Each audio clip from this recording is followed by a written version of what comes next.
Welcome to another episode of the Evidence-Based Pilates Podcast with your host, Adam McAtee. And we are going to have an incredible time today because we are discussing how to simplify the knowledge of muscle contractions. And our framework for this episode is to discuss the three types of muscle contractions, easy ways to understand them, which is different than memorizing them. We're going to talk about ways that we can make this knowledge actually useful in your sessions. And we'll go ahead and get a little bit more specific by providing examples within particular Pilates exercises. So muscle contractions, okay? Sometimes this is one of those concepts where it's like you learn it and you're like, I got it. And then 3 days later, or sometimes 3 minutes later, it's like, I forgot.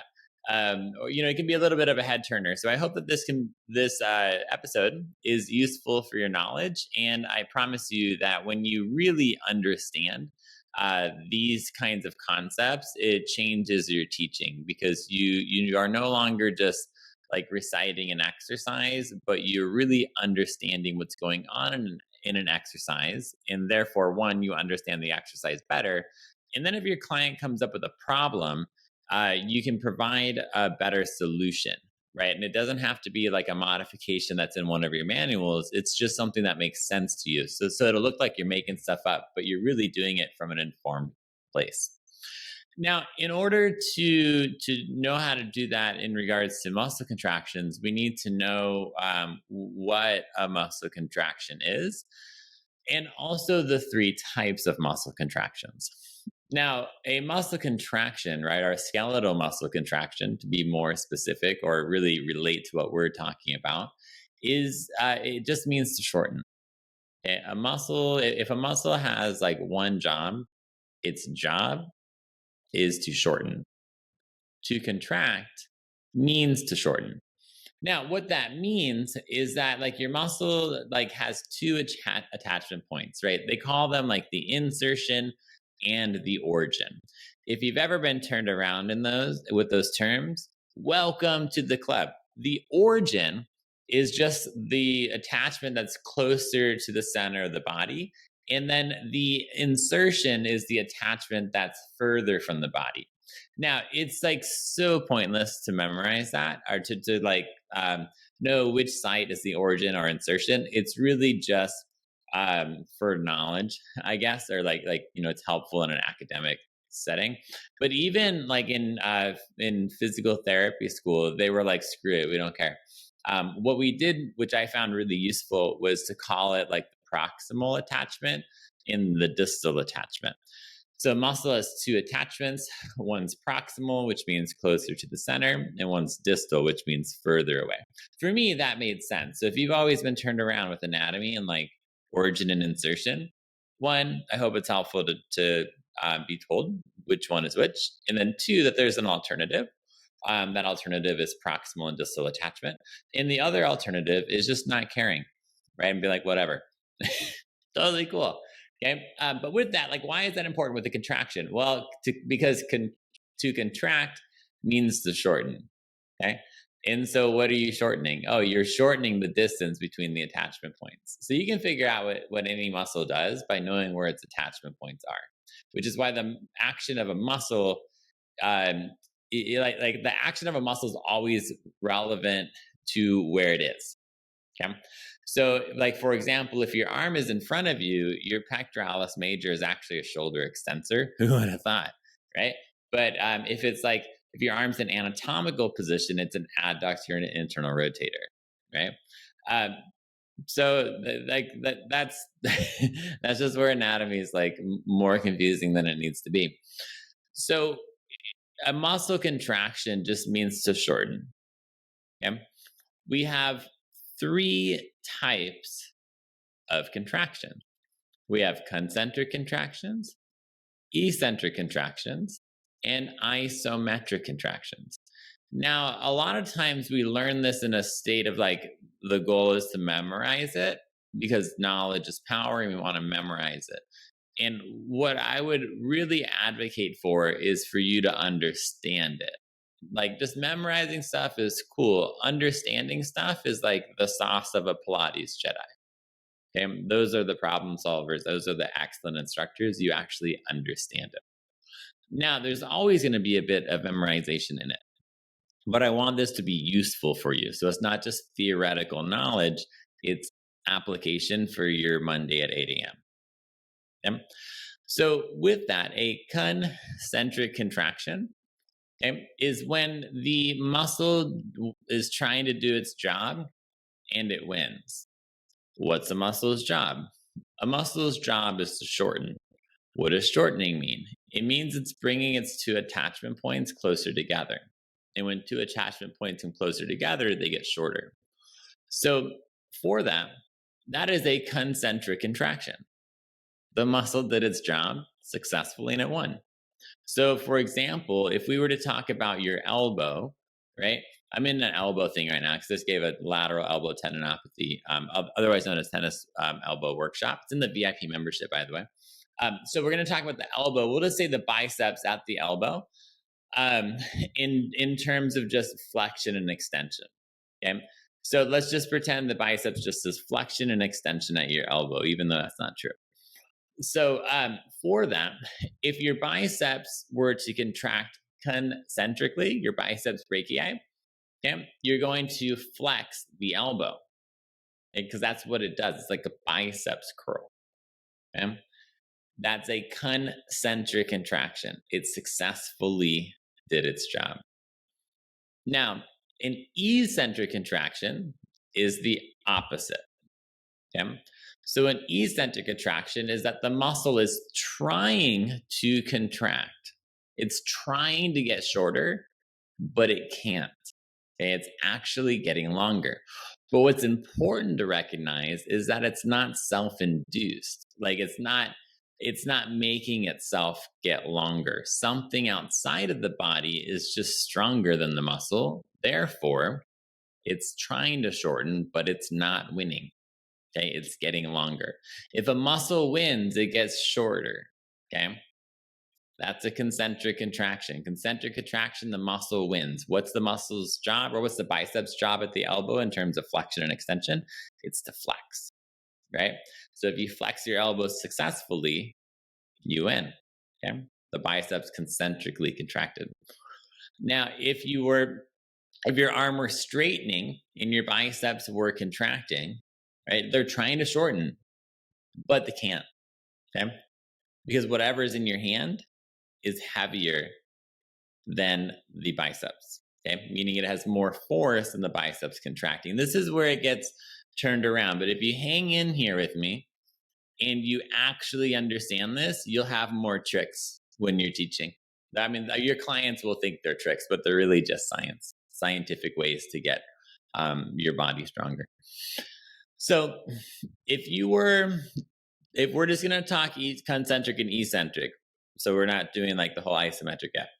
So if you were holding a 10-pound kettlebell or a 10-pound weight, right, in your hand, the weight is trying to go down. It's trying to go down towards the floor. Okay. Now, let's say you're standing up, so you're vertical. The weight is trying to go down towards the floor. If your biceps were to contract concentrically, you would bend your elbow. That means the weight is going up, right? Because it's attached to your hand and your biceps is generating flexion at your elbow. So the weight goes up. Now, in order for that to happen, right, you have 10 pounds. Sorry, kg people.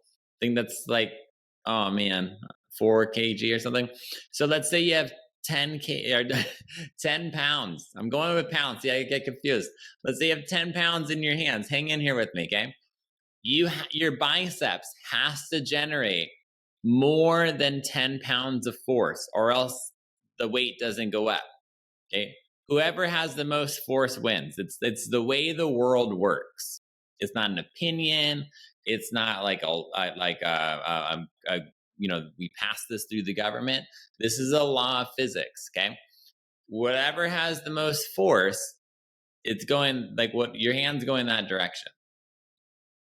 So if your biceps are generating more than 10 pounds of force, the weight goes up. if your arm is bent like at 90 degrees and your biceps generates less than 10 pounds and you're holding 10 pounds in your hand's going to go closer to the floor. You know what that's called? An eccentric contraction. A concentric contraction is when your muscle shortens. Now, when you're holding a weight, okay, weights are just easy. I know there's springs and stuff like that, but that's a nonlinear force, right? Spring tension changes. Now, weight's just easier because it's constant, okay? So if you're holding a weight in your hand and you generate more than 10 pounds of force, that muscle is going to shorten, your hand is going to go up, and that is a concentric contraction, because a concentric contraction means the muscle is successfully shortened. If the muscle is successfully shortened, it generates more force, okay, than whatever's in your hand in this example. Okay? Now, if your arm is at 90 degrees and you generated no force, the weight would just drop, right? You would go down at the rate of gravity. There'd be nothing. But that's not what happens, right? Let's say you're bringing in the groceries, right? You bought eggs. You got eggs in there. So you got to set everything down slowly on the floor. So your arms are bent at 90 degrees. I don't know why you have so many eggs, you egg person, or something fragile, people who don't eat eggs. But anyways, so you got eggs, you got something fragile in your hands in the grocery bags. Your arms are bent at 90 degrees. You get in the house and you go to set them down. Well, don't drop them, right? Maybe they're wine bottles, something you don't want to break. Okay, just relate to me here. So you set them down slowly, right? Like slower than falling. You want to know what's happening? An eccentric contraction of your biceps, okay? So an eccentric contraction is when you're trying to shorten, right? Your muscles, they're contracting. Contract means to shorten. That's what they do. But if you generate less force than what's in your hand, in this case, grocery bags, the hand's going to go down towards the floor. So that's just like a meaningful way. Like sometimes we want to set stuff down slowly, right? So it doesn't break. Now, if that didn't land, we'll go back to the weight example. You have 10 pounds in your hands. Arms are bent at 90 degrees by your side, right? Then you slowly lower the weight down. Okay? In order to do that, your biceps, they're generating force, but it's less than 10 pounds. Let's say you're generating 5 pounds of force with your biceps, but you're holding 10 pounds in your hands. Okay, 10 minus 5, you have 10 pounds trying to go down, 5 pounds trying to go up. What's left over is 10 pounds going down. I'm sorry, 5 pounds going down. Oh man, I should use a calculator. Okay, you have 5 pounds going down. You're going to go down slowly. Okay, slower than 10. So that is an eccentric contraction. A concentric contraction, okay? Your muscles generating more force than what's in the hand. Therefore, it wins, because whoever has the most force wins. And a concentric contraction means you're shortening. Contract means to shorten. The two ends come closer together. Now, eccentric means you're trying to contract, but you lose, right? And so therefore, the two ends actually go further away. The muscle is lengthening. Okay? Whoever has the most force wins. So if you're doing your bicep curl and you only contract 5 pounds, but you have 10 pounds in your hand, okay? Your hand's going to go down. That's the difference between a concentric and an eccentric contraction. Concentric, you get shorter. Eccentric, you get longer. With eccentric, you get longer because something outside of your body's pushing you that way. Your muscle's trying to shorten, but it lost. Now, an isometric contraction, it's just same. Okay? It means the joint's not moving. Your muscle is trying to contract, but it's not changing length. Okay? So if you are holding 10 pounds in your hands, your elbows are bent at 90 degrees, your muscle, Okay, the biceps in this case, so we're just simplifying this, but like biceps brachii, it's generating exactly 10 pounds of force. If it generated 11 pounds of force, it wouldn't be isometric because that's more than 10, right? You would be concentrically contracting. If you're holding the weight and if you're holding 10 pounds in your hands and you generate 8 pounds of force, that's less. It's going to be eccentric. But if you're holding 10 pounds in your hands, okay, and you're generating 10 pounds of force with your muscles, you're not going anywhere. Okay? That's an isometric contraction.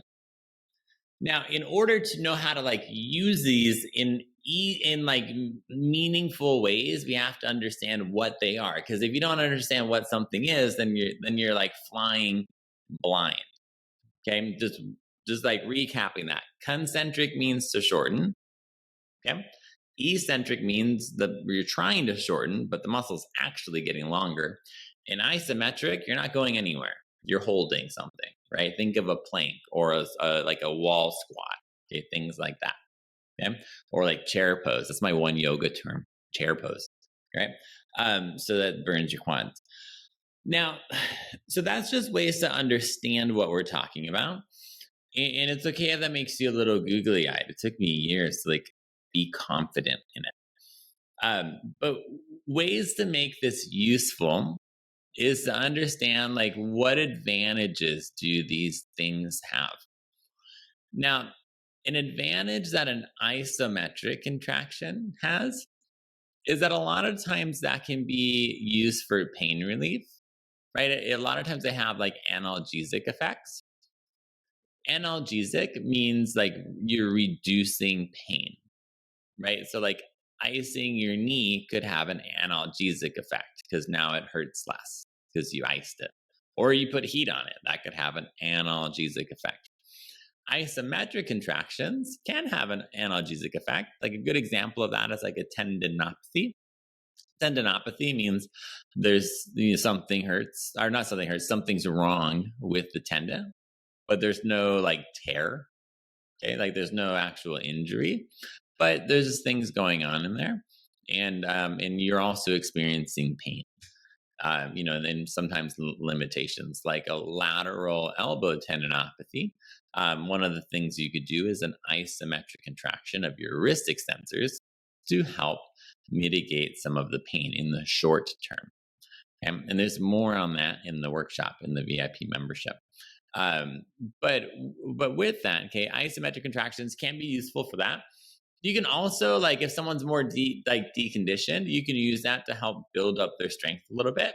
Meaning, like, they don't exercise, so now, like, any exercise is going to help get someone get stronger if you're not exercising. So it's like anything works. By the way, always look out for research that's like, we did this research on people who don't exercise and it helped. Therefore, this thing's great. It's like anything helps.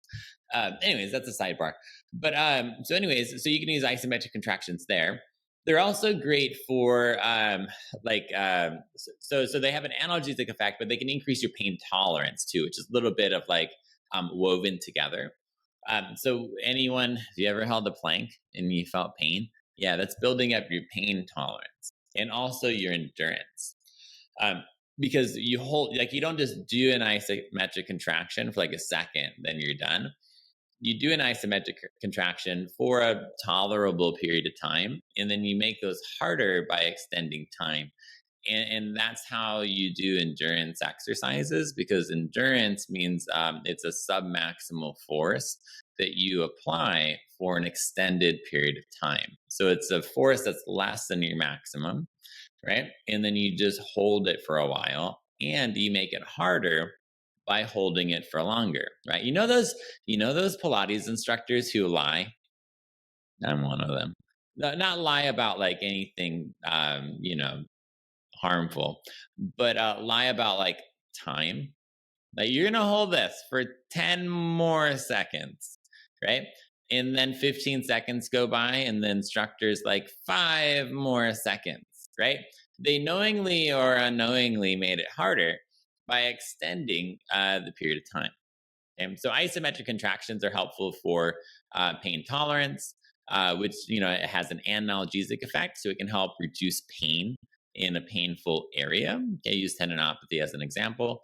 And it can also help build up your endurance to a particular activity because it is a submaximal force that's held for an extended period of time.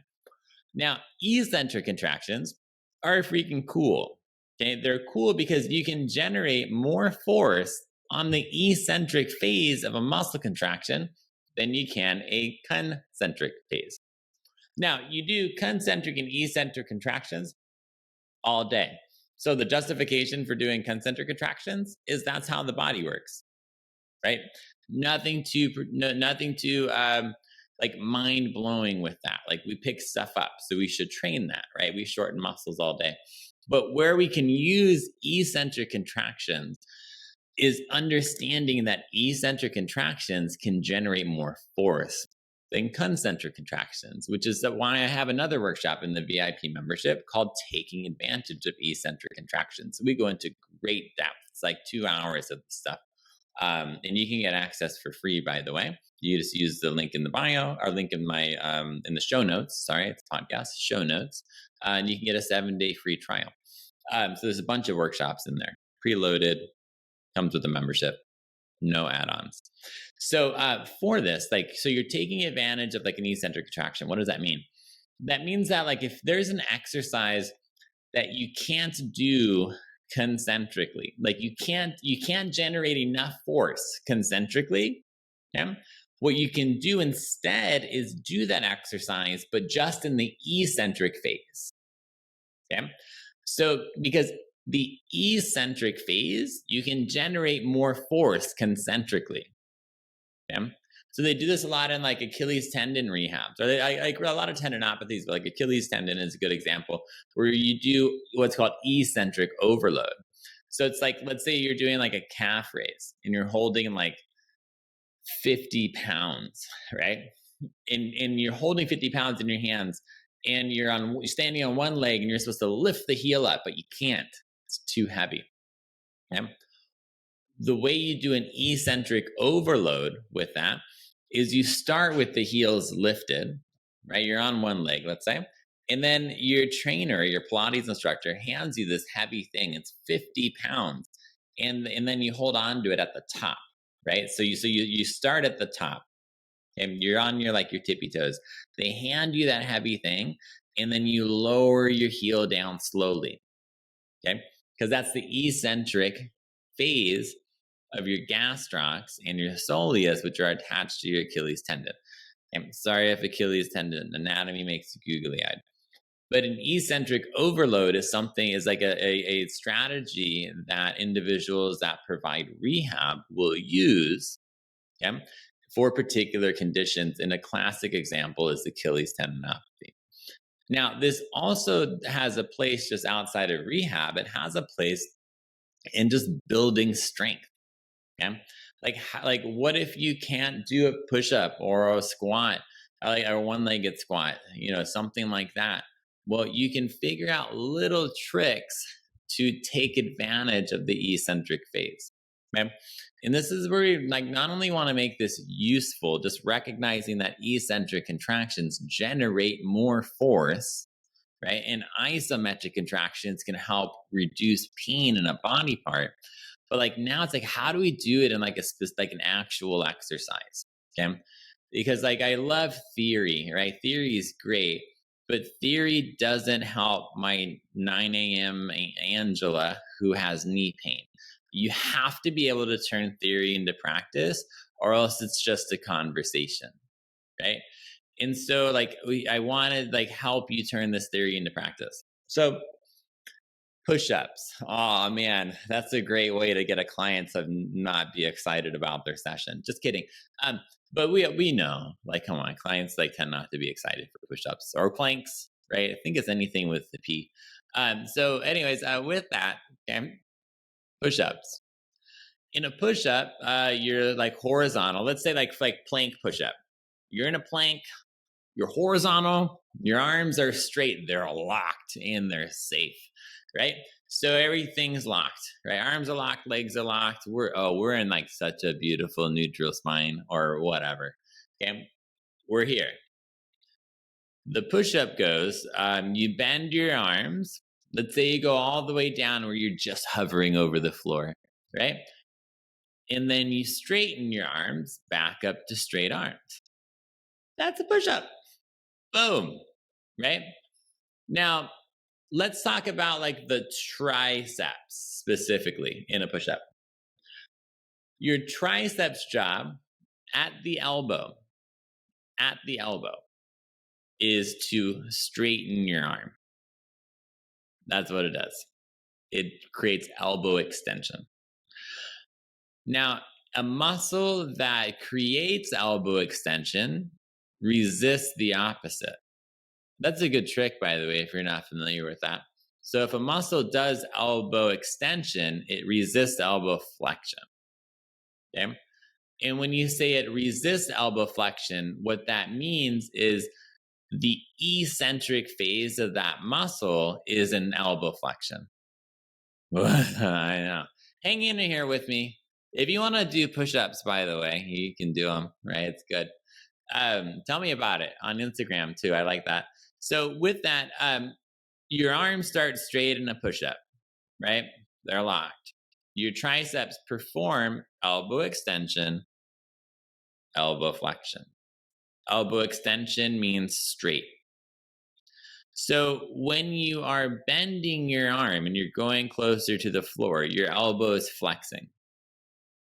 But you're not actively flexing because you would just fall. Yeah, you just fall straight to the floor. It makes no sense, right? We're not actively flexing. You're resisting elbow flexion. That's why you go down slower than falling. It's like we're lowering those eggs down. Right now, you're the eggs, right? So you're lowering your body down to the floor slower than falling. You're resisting elbow flexion. You know what muscles resist elbow flexion? Main ones would be your triceps. Okay? Your triceps are eccentrically contracting when you're going down to the floor. When you're going up, right? You're like, oh my God, I'm at the floor, I'm going up, right? Boom, nailing this push-up. Your arms are going from bent to straight. That means they're extending. Okay? They're going to straight arms. Now, with that, that means your triceps are concentrically contracting.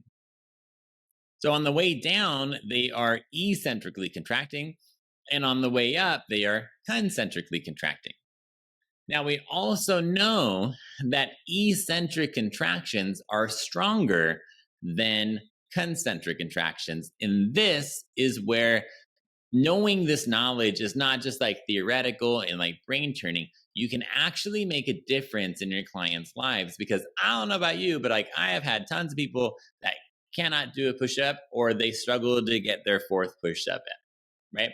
So then the logic is like, you can go onto your knees, right? And then it's like, it's so hard to like get someone to go from their knees to a full push-up.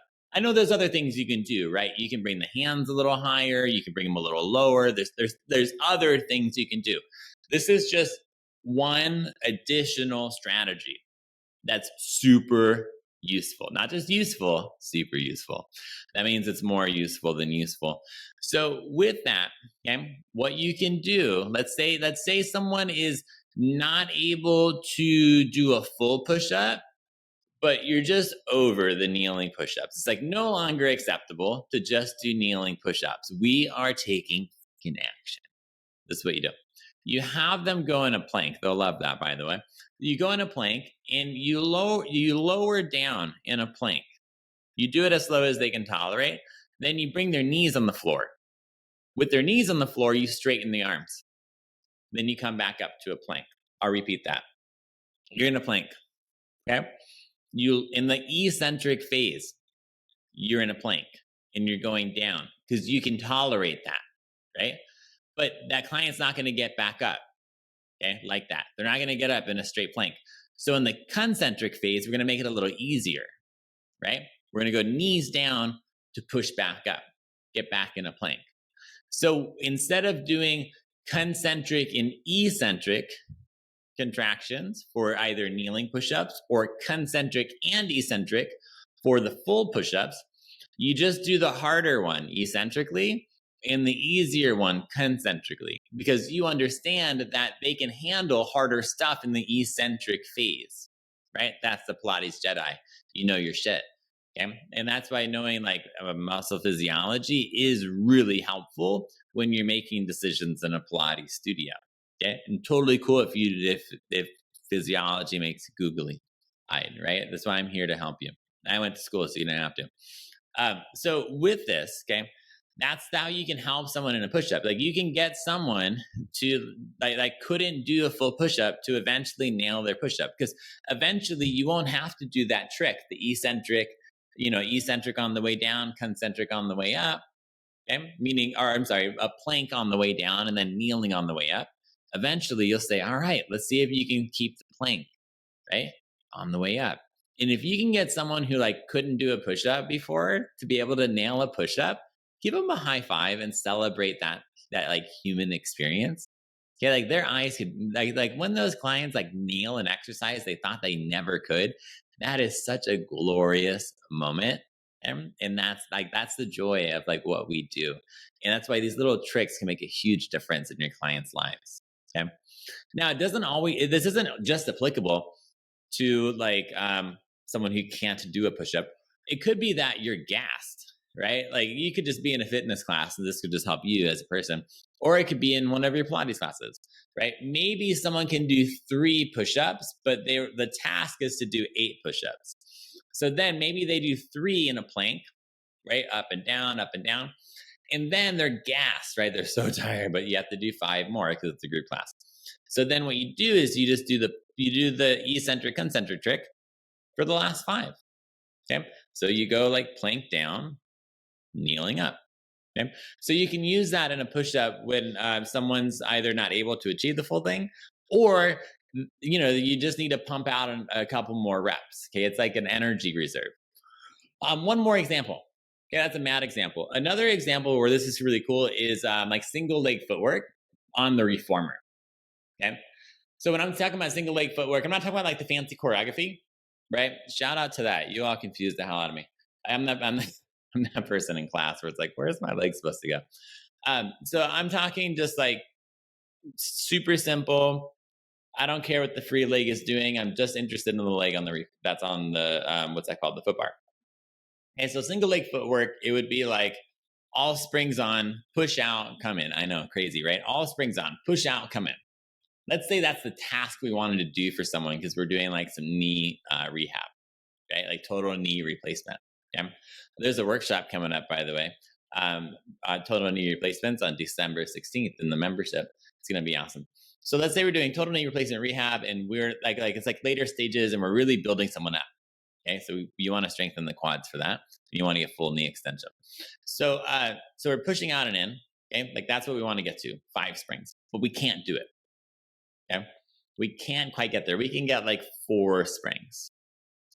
What you can do, and it doesn't have to just be like this scenario. This is just like me making up a scenario. It can be applied to just like general fitness.